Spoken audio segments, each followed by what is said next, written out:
What's going on, my homies? Jolt here from TheTokenMinorities, and I am back with the Week 4 Battle of GBA Season 9, where your KC Jirachiefs are taking on Old Man Tup, the coach of the Pittsburgh Pirattatas. Make sure to go check out Tup. It's going to be linked down in the description below. Really cool guy.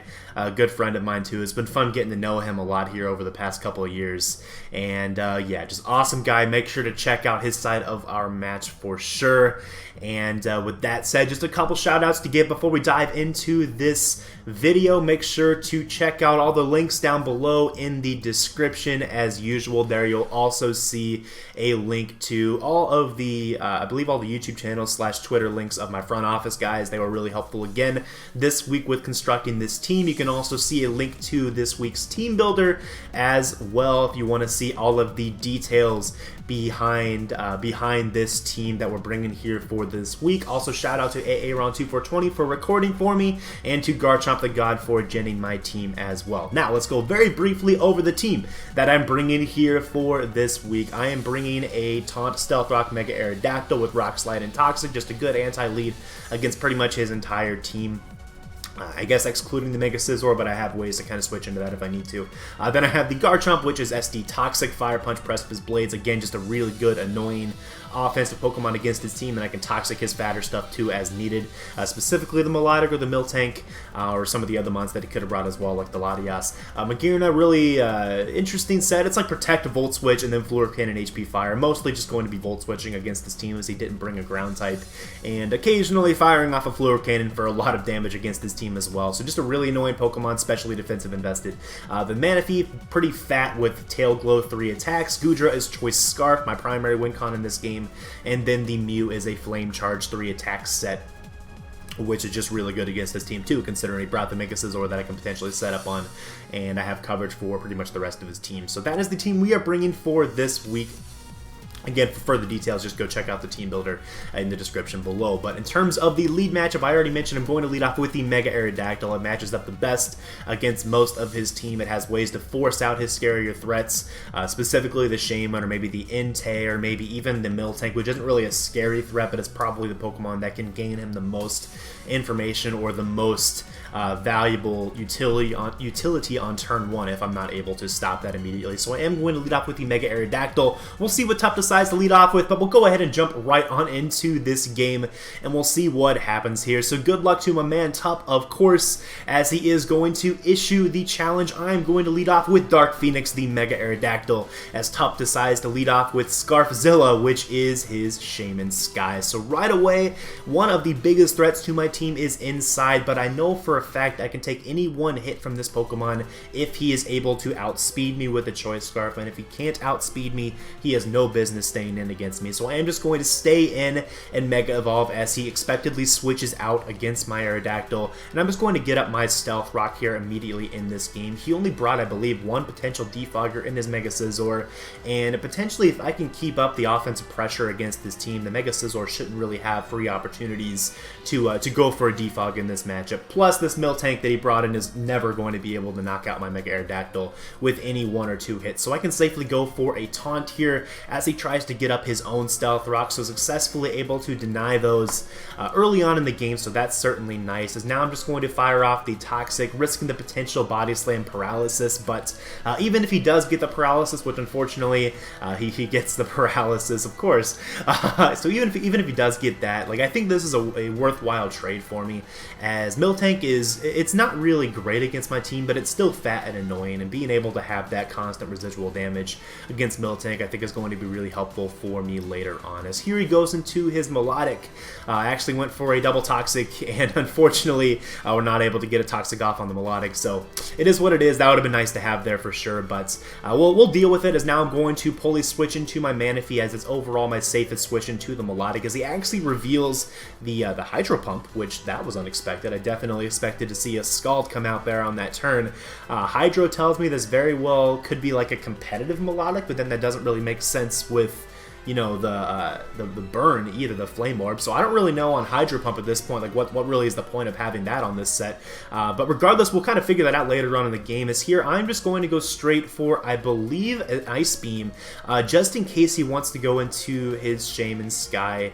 There were really two possible scenarios there on that turn. He probably could have stayed in and gone for like a Haze or a Dragon Tail on the off chance I went for a Tail Glow, or he would maybe go offensively into his Shaman Sky, or just pull a kind of aggressive switch into his Mega Scizor, which, you know, worked out for him in that case, so I really can't complain too much about that as he is able to chew up the Ice Beam. But now I'm going to pull the switch into my Fat Groudon, which I know should be able to take any variety of hits from this Mega Scizor. There's no way it should be able to knock me out here or do, you know, any sizable damage to me, as he does just decide to Mega Evolve and go for the U-turn. Groudon was also the play in that situation, just in case he did go for the Defog. It gives me the best offensive advantage from him making that type of play. So anyways, he's going to pull the switch now into his Miltank, coming off of the U-turn, as my Groudon is going to reveal its leftovers, and really the U-turn did a net of like, what, 40 HP of damage or 30 HP of damage to me, so not the end of the world there for sure. Yeah, so he brings in the Miltank. He's probably just going to go for his Stealth Rock on this turn. I can't really stop him from doing that, so I'm going to take this as an opportunity to just set up a Swords Dance here, so that at least I can immediately knock out the Miltank on the following turn, or just significantly pressure the rest of his team, as instead he opts to go for the Body Slam and he gets another Paralysis right away. So yeah, awesome. Not the best start in the world in terms of the luck department, to say the least. This definitely could have gone a lot better here in the early game. But regardless, we do get the +2 up, as long as I can, you know, break through the paralysis here and knock out the Miltank on his most likely Stealth Rock turn. That'd be awesome. I could just knock it straight out, get fully paralyzed there, so that kind of sucks too. But he didn't go for Stealth Rock, so again, it's not really the end of the world. I'm kind of surprised he didn't go for Stealth Rock on that turn. Maybe he thought he already got them up. I'm not sure. It could have just been like something he didn't really recognize. But regardless, I'm just going to go for another press of his Blaze to try to knock out the Miltank, as it's going to be in range. I'm going to fire it off and we're going to miss. So this Miltank, man, it's well trained. I don't know what to tell you. It's getting all these Body Slam paralyses, and it's dodging the Precipice Blades. Like, you know, good on top. This thing is really well trained. Someday we might be able to break through and damage this thing, but again, I just expected him to go for a Stealth Rock on this turn. He doesn't end up doing that, so you know, that's nice. Maybe he was just throwing me a bone there for all the unfortunate hacks early on in the game against my Groudon and my Aerodactyl, but we're finally able to break through. We're able to knock out the Miltank. God bless. Finally going to be up 6-5 here in this early game, as now Tup is going to decide to go into Sean Connery, which is his Greninja. I'm not about to give this thing an Ash transformation, so I am just going to pull a switch into my Magearna, expecting him to go for an Ice Beam to try to catch either my Groudon or my Goodra coming in on that turn. So that's exactly what I do. I just go into Magearna, as he does just go for the Ice Beam, so that play was correct. Obviously that just bounces off my Magearna, who reveals to not be a Life Orb set, so now I'm very curious on what his set is. It's revealed to not be Choice Scarfed either, based upon the ability to switch up and go for a U-turn on that turn, so I'm still trying to figure out what his set is, but regardless, I'm just going to go straight for a Volt Switch here on this turn, because I lose absolutely nothing by doing that. Greninja's not going to stay in against me, and even if he does, Volt Switch probably gets very close to, if not actually knocks him out on that turn. So Volt Switch was definitely my play, as he goes into the Mega Scizor.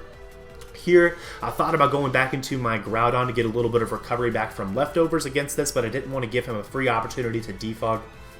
So I do just go into my Manaphy, expecting him to kind of be scared out by this and not actually like leave it in against the Scald. So I'm not sure on that play either. I guess he was, I don't know, I guess he really didn't feel like he had other switch-ins to the Manaphy, which I do kind of understand. His only real switch-ins were the Shaman Sky or maybe the Melodic, which might not actually be able to touch me. So, you know, I understand the play in that situation. I probably should have gone into something that could have immediately killed the Scizor, maybe my Mew, but I wasn't sure if Flame Charge could knock that out either. But regardless, it worked out, as I am just going to go for the Scald as a U-turns into a Shaman Sky. I'm just going to go straight into my Magearna on this turn, as I know I can chew the Seed Flare. He's going to get the special defense drop, as Seed Flare does on a Shaman Sky. And here I'm kind of expecting him to want to probably switch out again into maybe his Mega Scizor to sack it off.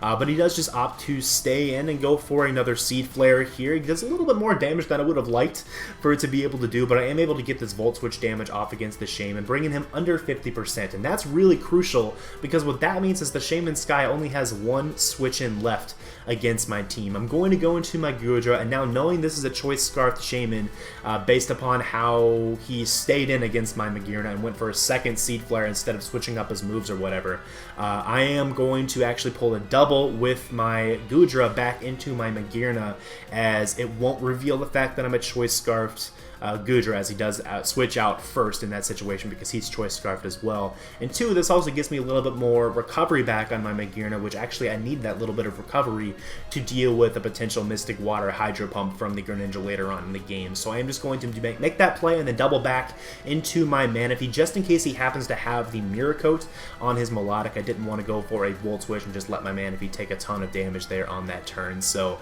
I can more safely scout out for the Mirror Coat with my Manaphy here in this sequence of plays. As I'm going to just go straight for the Tail Glow, I'm going to force him to reveal what he has on this Melodic to be able to actually deal with my Manaphy. Again, I'm expecting a Dragon Tail, a Haze, maybe a Mirror Coat. One of those three options I really think have to be on this Melodic to be able to not be set up fodder for my Manaphy. So I'm going to pick some pretty interesting plays here just to safely scout around what his options are. I'm just going to go for a Scald here. I have the Energy Ball. It doesn't guarantee knock out this Melodic. I have the Scald though, and if I go for a Scald and he goes for the Mirror Coats, then he won't be able to knock me out with that Mirror Coat. And if he goes for like a Haze or something, I can always very easily just Tail Glow again. I lose very little by making that play. So I made that just to guarantee that he's in range of a +3 Energy Ball here on the following turn. And because I've gone for an Ice Beam and a Scald in the face of Melodic now twice in this game, I haven't revealed the Energy Ball. I think he's going to stay in, so I'm going to go ahead and reveal the Energy Ball and knock out the Melodic here, putting us up 6-4 in this game. Looking really strong here with a +3 Manaphy out, kind of forcing him into his Shaman, which again is his last switch in with his Shaman here in this game based upon the fact that he was under 50% after that Volt Switch damage from before. So I'm just going to pull a hard switch into my Magearna, knowing there's absolutely no single move he can go for that can knock me out from this range of health. Again, another benefit to getting that leftovers recovery. Look, I survive on 12 if I didn't get that leftovers recovery. I'm trying to see how much I recover from this. Yeah, if I didn't get that leftovers recovery before, I would have actually died to that Earth Power, so that worked out pretty well there too, for sure. As here, I'm just going to sack off my Magearna, expecting him to just go for an Earth Power, as that will allow me to get a setup off with my Mew, which actually might be able to straight win the game at this point. But he does just decide to switch out into his Mega Sizzle, which was actually kind of a good play in the sense that it prevented Mew from being able to pretty much win the game immediately. So that worked out well for him, but I do get a knockout with my Magearna's Volt Switch, getting rid of the Mega Scizor, which is also nice for me too. Basically, we're up 6-3, but basically 6-2 actually, with the Shaman Sky being dead to Stealth Rock. So he tries to bring that in to check the Manaphy. I think he miscounted the HP he was at, thinking he'd be able to survive the rocks, and that's fair enough. It does happen sometimes. But yeah, it's not going to be able to check the Manaphy. As here he just goes hard into the Greninja. He's kind of forced to go for either a Grass move if he has it, or go for a Dark Pulse on this turn. There's no way he goes for an Ice Beam, so I am just going to pull the aggressive switch into my Scarfed Gudra, knowing that I can take any one hit with ease against this thing. Because the Stealth Rocks are up, he can't even switch into his Entei, trying to scout for a Scarfed Gudra. So I am just going to reveal the Scarfed Thunderbolt and knock out the Greninja before it's able to transform into his Ash variety, as now his last Pokemon left is the Entei. I'm just going to stay in with my Gudra here and spam Thunderbolt, just in case he's some kind of variant that is built to allow him to deal with my Manaphy. He could easily be something like a Sunny Day variant, or even just have the Solar Beam, just because I have a Groudon on my team. You know, it's really possible he could bring something like that to be able to hit my Manaphy.